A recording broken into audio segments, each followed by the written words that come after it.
Hi guys. Alright, so I feel like your teacher had a really cool idea. He had a really great question. He wanted to understand if different styles of games basically appealed to different styles of thinking, and kind of backtrack and understand exactly how that would have affected you throughout your life, kind of affected how you developed in your thinking.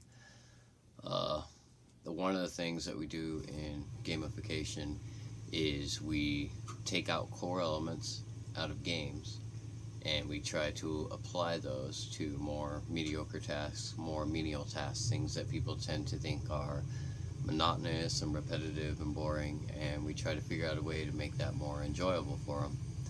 So, with gamification, one of the things that we do is examine different games, see what kind of thinking that produces within a person, what kind of puzzles that person would be more interested in, what kind of what kind of entertainment would keep that person more engaged with the tasks that we're trying to keep them focused on. So I'm going to provide you guys with some good examples. I think that might kind of solidify the concept of gamification for you guys. But just mainly the one thing I always want you to take away is that games are not technically a waste of time, I guess would be the best way to put it. Games are what we make of them. Games are a tool. Games can be a very good thing or they can be a very bad thing depending upon how they're used or the person who's using them. And I guess we'll go ahead and just throw out some examples here so you guys can understand kind of where I'm going with this. Our first example would be Monopoly.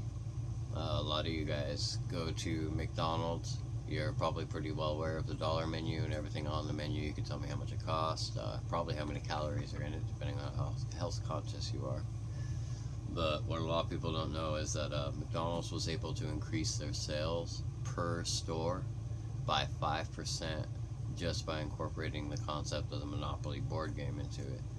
Because what they did was kind of separate people from the wallet by taking away the concept of you're paying for food and replacing it with this idea that you were winning something, you were participating in a game, and there was an end goal, an end game that you could get to overall. I I would say it's one of the more evil uses of gamification, depending upon how you look at it, but it's definitely one of the best examples that we have of a corporation making real good use of a game. And they didn't exactly just overlap it with a game. They incorporated it directly into their sales pitches. They incorporated it into their products. It was almost a complete overhaul of the way that they did the sales system. And it worked really, really well. It was very beneficial for them. 5% per stores is a huge increase, especially for a corporation like McDonald's. Let's go ahead and move on.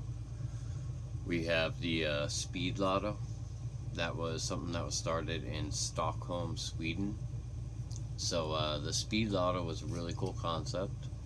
A lot of you guys have been going to work and you don't pay attention to the speed limit. It says 65 and you're doing 80 because you had to stop by a Starbucks or something along the way. You had to drop the kids off on the way to work. There was something that you had to do that kept you restricted and kept you kind of held back on your time. So in Sweden, they're having a problem with this, so they came up with a concept called the Speed Lotto after a guy won an award in a contest. I should have written that down actually, but so Sweden took the idea and they ran with it. Basically, what it was if you didn't speed throughout an entire year of recorded traffic incidents, then you were entered into a lottery system.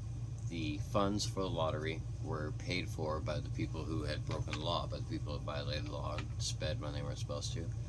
So the proceeds from their tickets that they paid for went directly into a lotto that could be won by any one of the people who hadn't sped.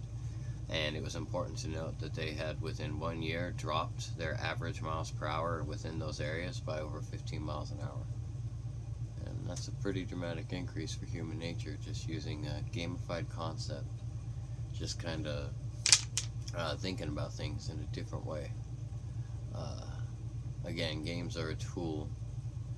They can be detrimental or they can be beneficial depending upon how they're yielded.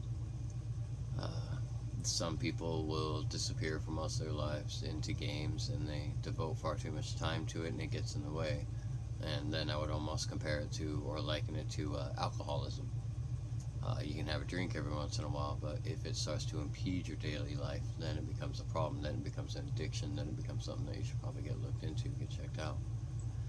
Video games are the same thing. You let them take over your life, you use them and abuse them, and unfortunately that does lead to some people who it detriments them greatly.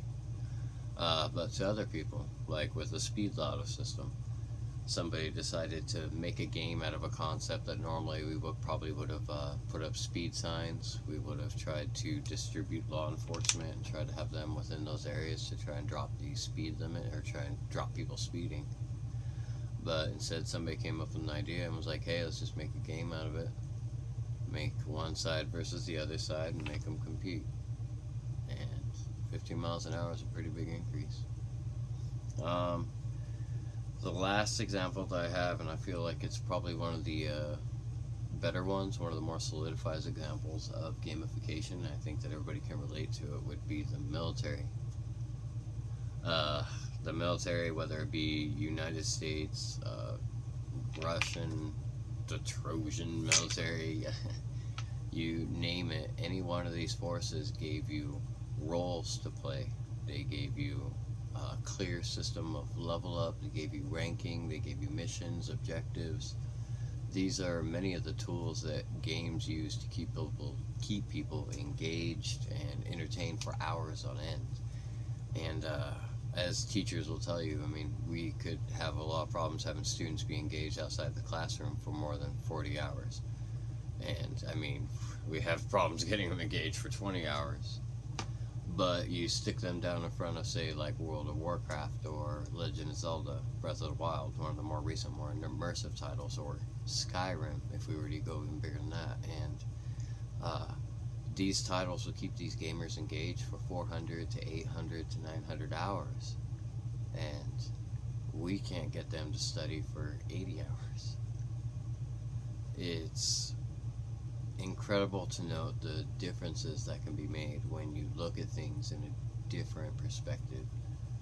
When you look at things in a gamified perspective, a more entertaining perspective.